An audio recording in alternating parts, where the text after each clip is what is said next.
Well, hey guys, Silly Tuck here. Welcome back to an episode of Extreme Championship Wrestling, ECW. This is, of course, Hardcore TV.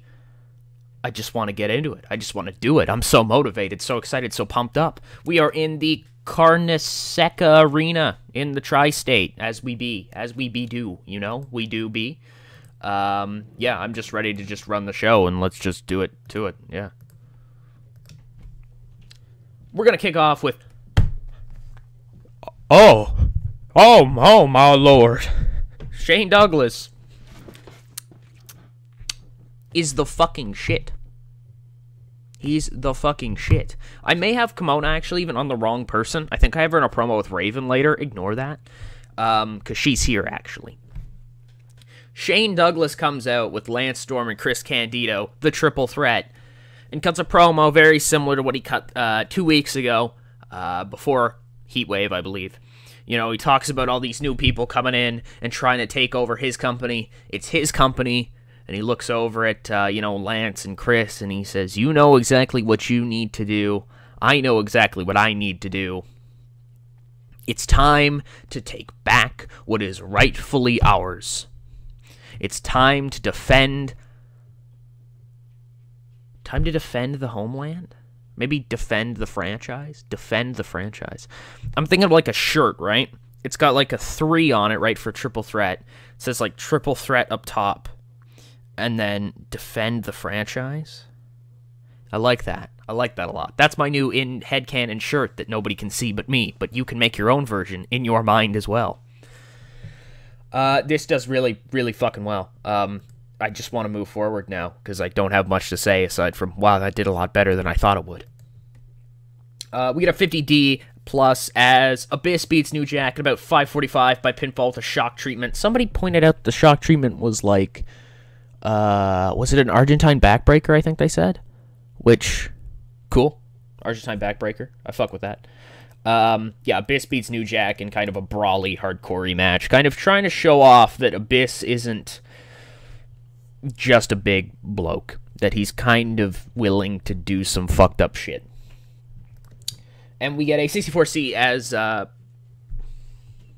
what the hell was that? My dog, like, came down and put her nose under my door and went, like, right into my room. That was really weird. Anyways, so Percy Pringle, he's with Abyss. He cuts a promo and he says, Sabu, you fucker, we've been, doing it, but... we're going to do it for real, so when you feel like it, you can fight Abyss anywhere, because the monster, he's monster, you know. And there, Percy Pringle and Abyss challenge Sabu to some formal match. It's probably going to be really fucking crazy, knowing the both of them, I would hope. We get a 51D plus as, hey, wait, it's literally what we mentioned earlier. Jeff and Matt Hardy cut a promo. They're still tag team champions. They overcame the odds. They've done it again. Who's next for them? They don't really know. You know, they're interested, though, in doing what they do best. They're chill dudes who like to have a little bit of fun in there. And then Candido and Storm just fucking jump them and just beat the shit out of them. They don't really say much. They just kind of show up. Imperial March on, like, Jeff. They like throw Matt into like a wall. It's backstage, I guess, now in my head. Why not? They throw him into a wall. Maybe Lance like super kicks him into a wall. Fun times. We get a 61C and a pretty okay match as the Sandman defeats Balls Mahoney in about 6 minutes by pinfall with a flying leg drop. Sandman been on a bit of a roll here since the heel turn, you know what I mean? Kind of maybe, what is it they always say in the Fed? Oh, the new attitude. He rejuvenated by the new attitude, baby. I don't know why everybody's Dusty Rhodes, but, you know, it's how it is. And then, well, slightly disappointing. That's okay, though. 47D, as, unlike a couple weeks ago, Dreamer runs down to the ring and gets his hands on Sandman, and he starts wailing away on him, and the two kind of start to go back and forth, brawling a little bit. But Sandman's able to slip away as things kind of start to turn for the worse for him.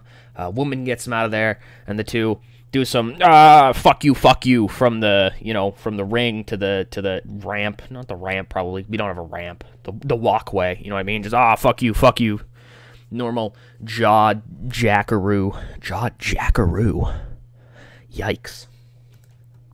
Kurt Angle cuts a promo. He's still television champion. He takes his belt off, and he holds it up high to open up the segment, and he says, well, there it is. For all of you said I couldn't do it, fuck you. I am still ECW World Television Champion. And that means one thing. We're on the up and up. And this belt, well, it's no world championship, that's for sure. I will do my best to make this worthless piece of garbage mean something. This championship belt, a television championship, is all but dead in pro wrestling. Because no champion should be expected to defend on a weekly basis. It's insane. That's an insane schedule. But I, your hero, the true American, the only Olympic gold medalist in professional wrestling, and the Iron Man, Kurt Angle, myself. Yes, I will do my best to defend this title as often as possible. And I will do so starting next week. Next week. Not now. Not now. No. I just fought Taz. That's like, no, I'm not doing it now. That's insane.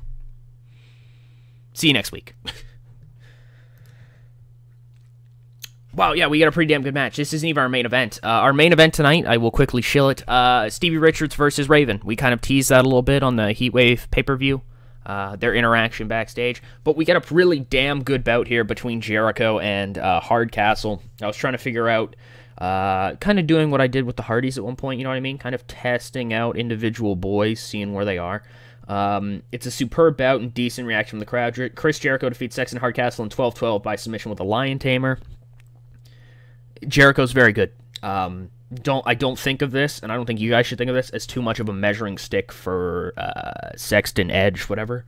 You should probably look at it more as a measure of what Chris can do. And Jericho's very, very good at the whole pro wrestling thing. So that's great to see. Backstage, we see Jerry Lynn. He's walking around. I don't know why he's walking around. He's just walking around. And Mike Awesome just fucking jumps him, beats the shit out of him. A lot of jumping and beating the shit out of people this week. Damn it, D'Lo. Mike Awesome kind of getting retribution on Jerry Lynn, stopping his rampages over the past couple weeks. I kind of forgot about this storyline until I was uploading a video, and I went, oh, yeah. Shit, that's an angle, isn't it? So, yeah, Mike Awesome just kind of reminding everybody, hey, I don't like you, Jerry. I don't like you, Jerry. That's one hell of a thing to say. We just get a match here, getting Tosatsuba on the show. They go over Furnas and LaFont. In about 7 minutes, when Tajiri defeats Doug Furnas by pinfall with a Shindaniku. Hayabusa's really damn good at the whole pro wrestling thing. Tajiri's not bad either. It's great to see these two. I really like their pairing, actually, as they've kind of gone on. I still don't have much for them, which sucks. Mostly just because the tag division is really fucking cramped. I tried to do a big tag team expansion, and it kind of sucks because people are sometimes off TV for way too long. It's definitely helped expanding to 90 minutes, and I'm not looking to expand to 2 hours, really, anytime soon. But there will be a time when the expansion to 2 hours becomes obviously necessary. You know what I mean? Like, there will be a time where I think we all realize that it's time to grow out of 1 hour, 1.5 hour, you know what I mean? I think we've got one more angle before our main event tonight. We do. It's just a promo from the Dudley Boys. They say, Jeff, Matt, I don't care who attacked you tonight. You know who your number one contenders are. It's us. We're coming for our belts. You beat us a year ago. Well, not a year ago. More like maybe 8 months ago now. No, that's not the math. Like 7, 6 maybe. Don't get comfortable. We're coming for those belts. Don't have your mind on anybody else, because if you do, we'll beat you nice and easy. Maybe do have your thoughts on other people. Maybe. Oh, my brother, testify. The whole shtick. Main event tonight does really quite well. Raven is also very good. In a superb match, Raven defeated Stevie Richards in 16-11 by pinfall with a pile driver. Raven beats his old buddy, Stevie Richards. Stevie puts up one hell of a fight, though, for a guy who's normally like a comedy-type guy. I feel like I've attempted to make that as much of a point as possible, that Stevie, well, he's probably the biggest problem with Stevie, I think that is that he doesn't take himself seriously, you know what I mean? He's too willing to just clown around with Blue Meanie backstage, which the Blue Meanie does still work for us, folks. I just don't use him because he's not very good at stuff. Unlike Richards, who's actually a pretty solid hand, and I'm really happy to have him here and showcase him a little bit, even though he does lose. I'm glad he's able to, you know, go out there and wrestle. And we close with a Raven promo on RVD. You know, he says, Rob, your time as champion is closing. That gap, your gap, is slowly shutting in on itself, and eventually there will be no air, there will be no light, only silence. And the one thing that will break that silence is spoken word from a Raven. And to quote the Raven, nevermore. There you go. There's your show. It does a 84B+. I think that's the best show we've run, I think. Up in 7. You're going to stick with me, though, because we got to do all the month-end stuff. All the fun month-end stuff. That is Klondike Kate. She's a star. She's one of the star women's wrestlers in the UK. A complete rarity. She's also one of the toughest chicks around. What is up with chicks? Why is that in quote? Chicks. Chicks. Okay, here we go. We've got a thing here. Phil LaFon's upset about his booking. Fuck off, Phil. You can just quit if you're really upset. I don't really care. He's not even upset. Okay. If you haven't noticed, we're over $1 million, which is phenomenal. I'm so very happy with that. Checking out our pop really quick. How close are we? We are 1 point off from being called. God, we are 1 point off from being called. Good Lord. Just quickly scrolling through all our fun little stuff here. Just letting you guys peek at what's what. We still have nobody on time decline, which is really awesome, because I think we've got a couple of older guys. Nobody who's, like, old, but I believe we've got a couple guys who are older. Like, I think we've got a couple guys who are past 40. Am I wrong? Do we have anybody who's past 40? I think it's just LaFon and Furnas, right? No, it's only our managers who are past 40. Is Fernand Lafos? Fernand and Lafos? No, LaFon and Furnas. Are they, like, pretty damn close? Because I felt like they were pretty damn close. Okay, that's a big list of folks. How about 38?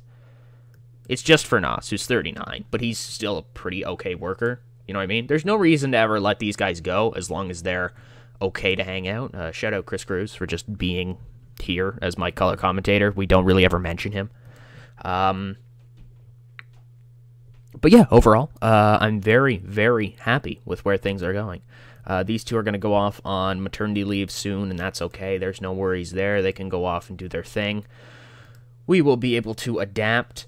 Anything around here that's interesting? Stevie Richards is a rising star in CZW. Sure, you just keep rising his pop for me so I can job him out over here.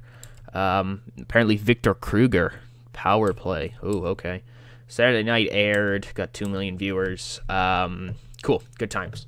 I'm trying to make sure I keep you guys updated. Here we go, when we're going over on all the cool stuff that's happening. Just for us, even. Just for our company. Ooh, the Fed has a pay-per-view. That's fun. We'll look at that. And so does CZW. Okay, we'll look at all the interesting pay-per-views, hopefully, or just events in general. But it's very tough to try to keep everybody, you guys, I guess, updated on everything that's going on with the company, because we're growing at such a fast rate. I'm very quite pleased with just everything right now. Like, right, we're getting a lot of money. We're growing in pop. We're getting record-shattering ratings. People's overness. The angles. We got a 99A fucking star. It's just a lot of fun right now, I will say. It's a lot of consistent movement that really makes me come back to this, you know what I mean, and keep booking it, even when sometimes I might go a little bit without it. So, wow, Taker beats The Rock to become WWF World Heavyweight Champion. That's pretty cool. We'll check that out there in a moment. Fuck it, we'll check it out right now.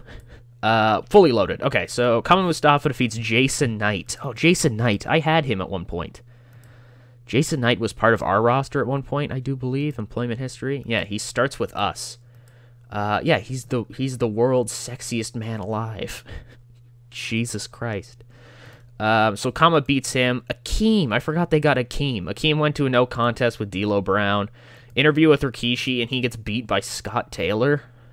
Oh. Norman Smiley defeats Al Snow. Okay. Blackjack Wyndham defeats Miguel Perez Jr. Goldust defeats the Iceman. Is that print? Oh, no, it's Ricky Santana. Ricky Santana? Jesus Christ, this is what he looks like. Thank God he's losing to Goldust. Pre-match interview with the New Age Outlaws. They beat the Truth Commission for the tag belts. To retain the tag belts. Oh my God. Kurgan and Bull Buchanan. Holy shit. Skull defeats Bradshaw by countout. Okay. Austin loses to Ken Shamrock. Holy fuck. And The Rock beats Steve Austin for the, or sorry, no, what the hell am I talking about? The Taker beats Rock for the, world belt. Really cool. 92A. Awesome. CZW, how did they do? Stevie Richards is still their world champion, which is always great. I love him being the world champion and then just actively losing to people on my brand. Really puts them where they're supposed to be. Under us, that is. Just FYI. Okay, we are first in all of our regional battles. That's great. GWF is offering contracts to people. KSW is offering contracts to people.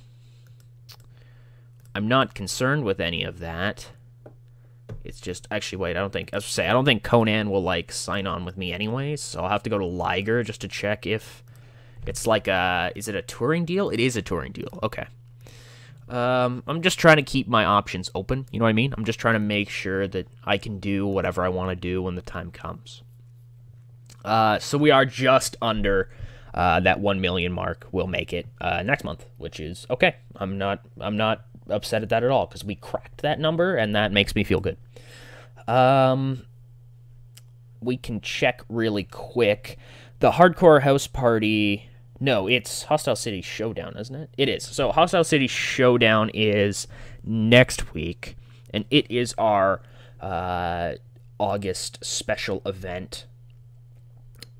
And for that, we'll probably do RVD versus Raven, and then Abyss Sabu. Does Abyss Sabu sound awful? We'll blow off both of those. Well, who knows if we'll blow off both of those. They might continue. But it's good to just kind of know what the drill is. We got to check out our new people. I love doing these episodes because I can just get lost in just looking at the world. Whoa, I see. Oh, I see a big boy. Dick. Yeah, that's the guy. No, what's his month? August, story type, new workers. Okay. So yeah, I think everybody saw it. If you didn't, this is what I was referring to. Holy shit, he's here. He's here. Yeah, that's an instant fucking shortlist. Holy shit. He's already fucking insane. Jindrak.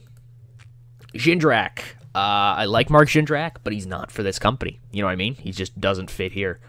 Rob Black. He's a porn director. Nice. Okay. Cheerleader Melissa. Melissa's somebody I'd look to bring in if I ever did a women's division, which I'm playing about in my head, but I don't know if I want it. Chet the Jet Jablonski. No, not even Jablonski. Jesus. No thank you. Chris Holler. Oh, he's just a ref. Okay. Lizzie Borden. Oh, isn't she like the... I was supposed to say, she's just a fucking porn star. That's somebody who we could definitely bring in to like hang out with somebody for a bit. Oh, extremely negative influence. I don't want that. I don't want that being around. Flying Dragon. He's just 15 and he's German. Okay, sure. Christy Mist. She was a porn star. There's a lot of weird correlations. She's positive. Okay, so she might become an asset at some point. We'll see. Stacy Carter. These all porn stars? Oh, well, yes, but not actually. Yeah, wow, the cat. She's here. Okay. Daisuke Sekimoto. Oh, shit. Fuck yeah.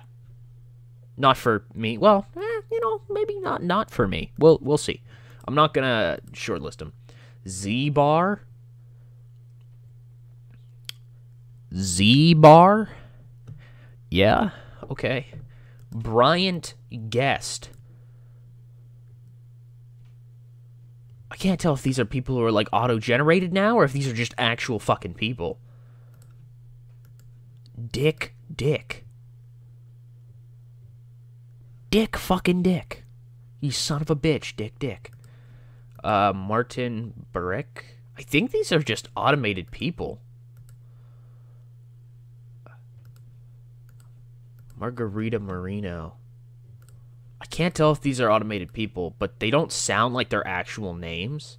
More Flanders definitely is not. So he's definitely... So I think we're starting to see regens in areas, which means Dick is just a fucking name that this game came up with. He's also Indian. Wow. Wow. Pro wrestling. You scare me sometimes. Anyways, that's your month. We'll be back in the next one for our go-home show, I guess, for the house party. The Hostile City Showdown. My bad. I got them all confused. Maybe we'll rise and pop soon. And then when we do, it'll be a glorious occasion, and I'll invite everybody, and we'll drink a lot, and it'll be fun. But anyways, thank you all so much for watching. I hope you guys enjoyed. I truthfully do. I have a lot of fun making these. So hey, if you wanna give it a like, go ahead. That's the first time I've ever asked for likes. I feel like a dirty whore. Shame, you dirty whore. Shame. This is Silly Tuck. Signing out.